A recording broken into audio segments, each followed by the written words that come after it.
What's up, guys? It is Sunday, April 28th, 2024. We're at the Bitcoin block height of 841,323. TikTok, next block. The Constitution still matters, ladies and gentlemen. It's my late grandfather's birthday today. My grandmother's husband, my grandfather. Very good man. Love him to death, man. Love him to death. And wish you happy birthday, Grandpa. Miss you every single day. So, I've been doing a lot of thinking about this, right? You guys see the title of the video. I don't know exactly what I'm going to call it, but I guess Bitcoin. Why is it so hard to explain, or why is it so hard to study, right? I was talking to my niece today. I have a niece that lives in Columbus, Ohio, and she was getting her hair done, and she was at the hair salon with her person that was doing her hair, her hairdresser, and they were watching my videos together. They were watching my Satoshi Saturday videos. And by the way, if you haven't watched my Satoshi Saturday video, go ahead and take a look at that one, the last one. I worked really hard on that. It took me a long time to make it, and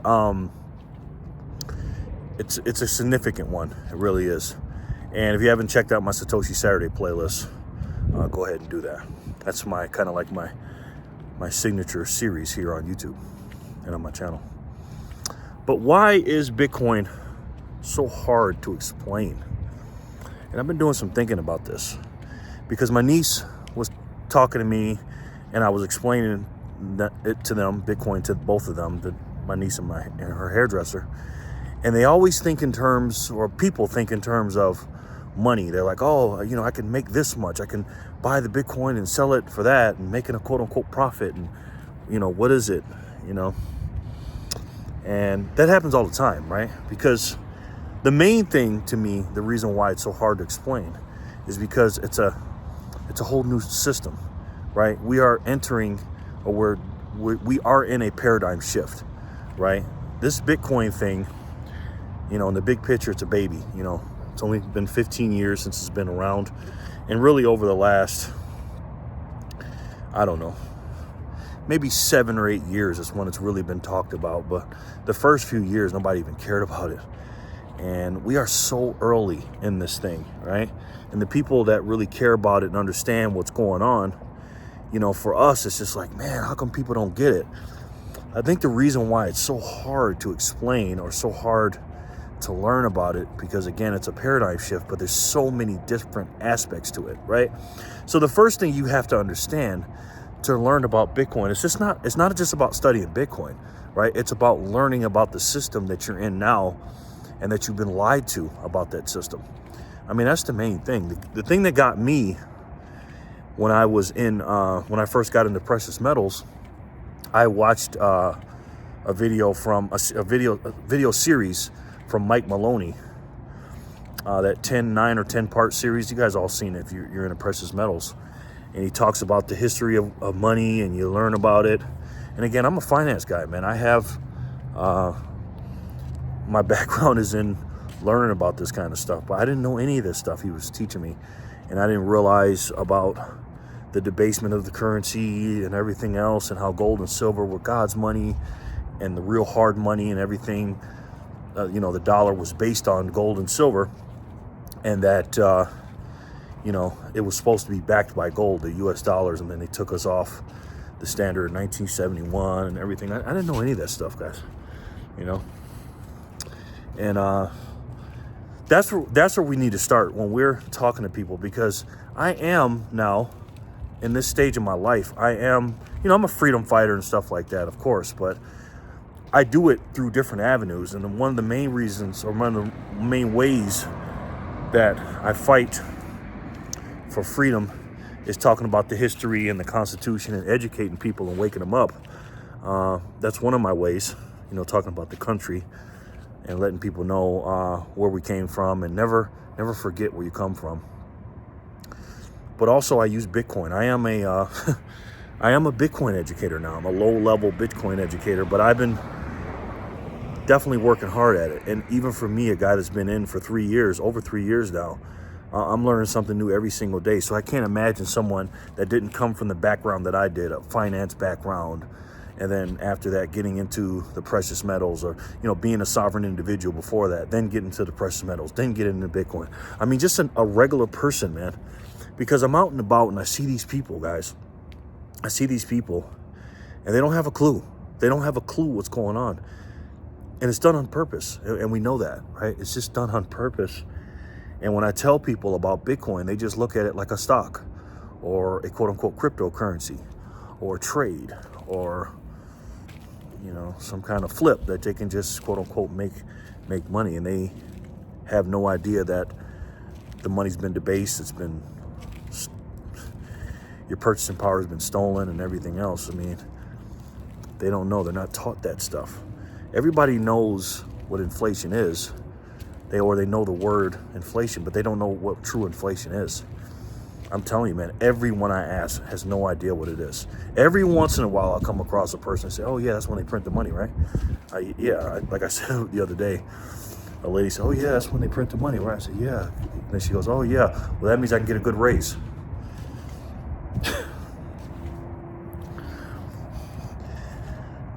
So you have to get past that hurdle first, right? That big hurdle of letting them know that the money system that they're in is broken. That's the first thing.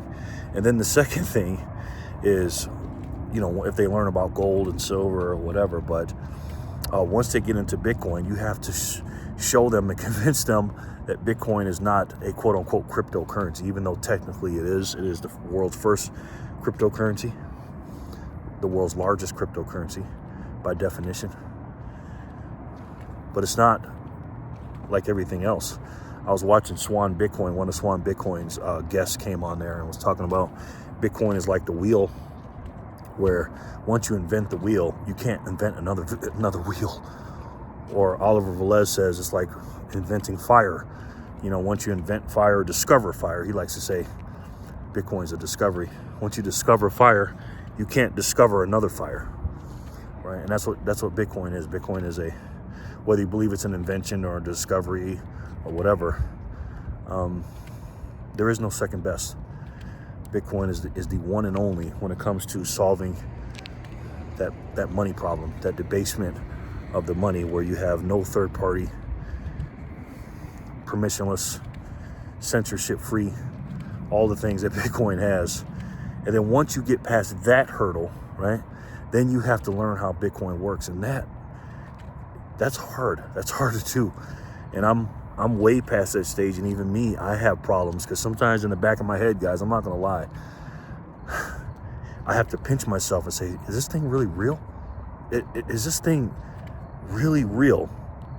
And then yesterday, like I did, talked about in the Satoshi Saturday video, about how they're trying to close the doors on us, and the government is trying to trap us and stuff, and because they can't stop Bitcoin, and they're trying to trap us and get us to stay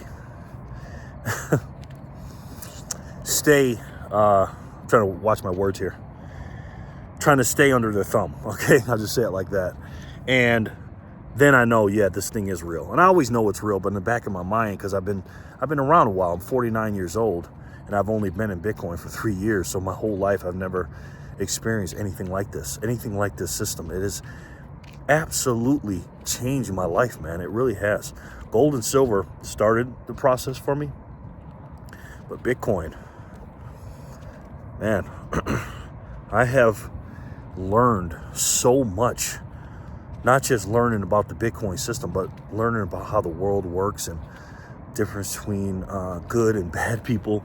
Because Bitcoin exposes you for who you really are. It really does. But once you start looking at the Bitcoin ecosystem, you realize it's the antithesis or the opposite of the fiat system. When you realize that the supply is fixed, number one. Number two, the stock to flow ratio is the lowest ratio now in the world, even past gold. It's the number one or the hardest money in the world. But also it's deflationary, right? Once you get those basics down, it's deflationary. It's not inflationary. Everything that's priced in Bitcoin or Satoshis is getting cheaper and cheaper. Bitcoin is the black hole of finance. It's literally sucking everything in, and it's crazy. I was gonna make a specific video about this, what I'm getting ready to say, but I'm gonna say this now. Bitcoin's price is an indicator of the lack of knowledge that people have of money. Not the lack of knowledge of Bitcoin. That's part of it. But the first part is the lack of knowledge of what money truly is and what inflation truly is. Because if they understood the fiat system, the corrupt system they're in, and they really understood it, gold and silver's prices would be roaring, and they would start getting into Bitcoin and stuff like that. And as great as gold and silver is, Bitcoin would just be the way, and Bitcoin would be worth millions and millions of dollars because more and more people would be into it, more and more people would be buying, and it's just a lagging price indicator. So when you see it, quote unquote, dropping, down to 62 or whatever, I smash bought the other day too. When you see it, the price dipping, this is the dip, guys. This price right here in the 60,000 range, and obviously price dips are relative to what time frame you're in, what frame of reference or price you're coming from. I was talking to my boy about this earlier. When Bitcoin was in the bear market for a year and a half, man, the price was $20-something thousand, and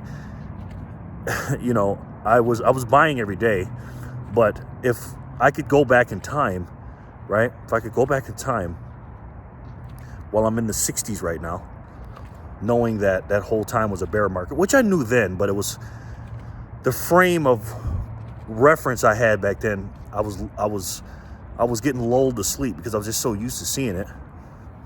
I'd be putting everything I had into it. I would have sold every ounce of silver in the, way earlier, even in 2022. I was selling silver in 2022, but I was selling it slowly but surely, and I ended up selling the rest of it in, I think, October or November of 2023. But knowing what I know now, even though I did know it then, because I did know it, but my frame of reference was different then, I would have sold everything I had to get it. Well, I'm telling you now, you're going to be looking next year, 2025, towards the end of 2025, we're going to be in the hundreds of thousands of range. I'm telling you that. I truly believe that. Now, I don't know that for a fact, but I'm 90-something% sure that we will, based on what the charts were doing and the money printing that's going to happen. Again, the power of the dollar will be less than what it is now, of course, because they're printing every single second of the day. Just if you don't believe me, look at the national debt. But you're going to be looking back at these 60-something thousand prices thinking this is high now, because we found a range, right? We found a range over the last few months, maybe a month after the ETFs came out, like March. So from March, April, May, March, April, almost May, last few 7, 8, 9 weeks, whatever it's been, we've been in the 60-something range, and we've been just chilling there. I don't think we're going to be in this range, in the 60s range, as long as we were in the 20s during the bear market of 2022 and 2023. But it could, I don't know. I don't think so. But I want you guys to know that this is the dip. Right now is the dip, guys. If Bitcoin is $270,000 in 2025, and it's crashed down to 60-something, what would you say? You say, holy crap, you put everything you could into it based on your frame of reference, what it was back then. Now, this is not a price prediction video. This is a Sunday. I'm just chilling. I'm just telling you how I'm feeling about it. So that's my thoughts on that. But back to studying Bitcoin and understanding and why it's so hard to learn, because again, it is a completely and utterly different animal. When you look at the mempool and the blocks and it coming out every 10 minutes, and then you're learning about the Lightning Network, you're learning about the transactions, you're learning about the difficulty adjustment. Do you guys know about the difficulty adjustment? My goodness. Out of everything Satoshi did with this incredible system, the difficulty adjustment may be the most ingenious. Second, probably, to solving the double spend problem, the Byzantine generals problem. I mean, that's the biggest one, but him adjusting the difficulty of the hash rate for the miners to keep the blocks coming every 10 minutes. He does it, the difficulty adjustments every fortnight, about every 2 weeks, every fortnight, every 2,016 blocks. The difficulty adjustment automatically adjusts the difficulty of the hash rate, whether it's a lot of hashing power coming in or not enough hash power coming in.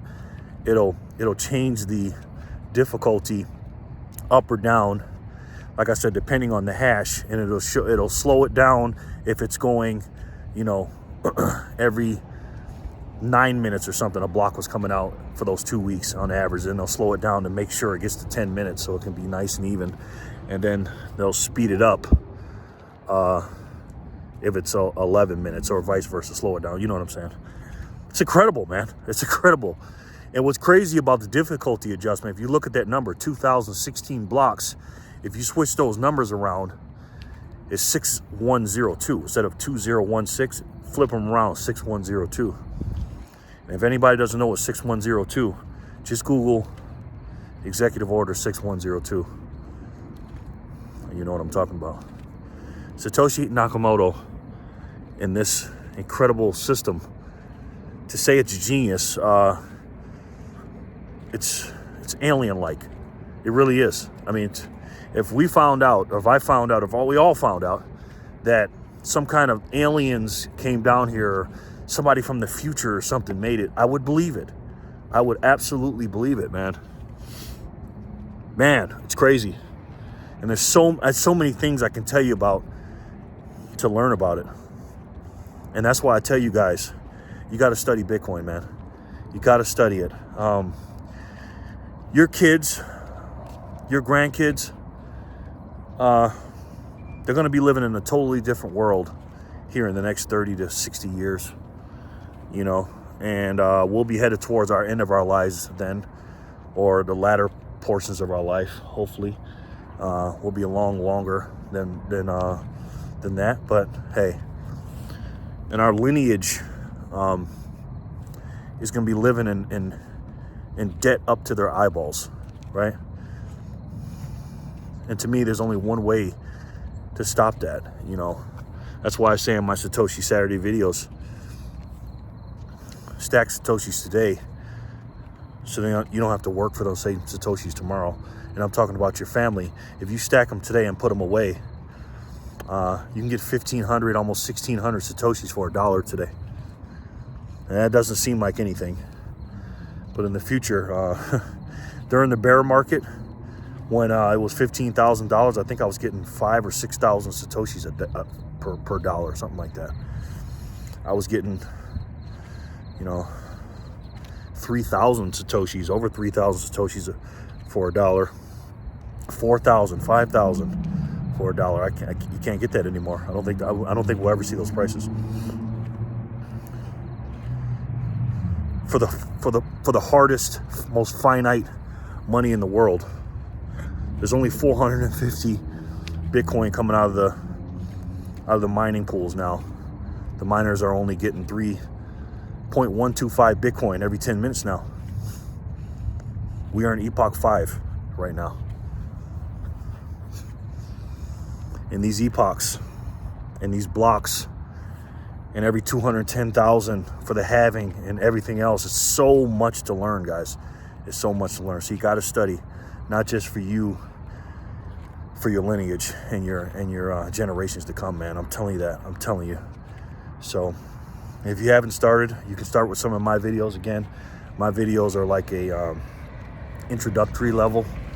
Again, if it's a restaurant, Bitcoin's a restaurant, I'm like the host, and I will seat you down. I know things. I know the menu, but I don't have it memorized like the waiters and waitresses and the managers and the owners. But I will direct you there, and I'll keep you motivated and check on your table and see if you're doing okay. But you work hard for your money. You know that. And when you work, that's your life, man. That's your energy. That's your trade. And you got to pass that down to your family, and you got to pass that down for your future. And there's only one way to do that efficiently, because your life is finite. So you might as well use a finite money. And you guys already know what it is. It's the best way to save. And for me, the only way to save. And that's Bitcoin. I love each and every one of you, and I'll talk to you soon. Peace and love, guys.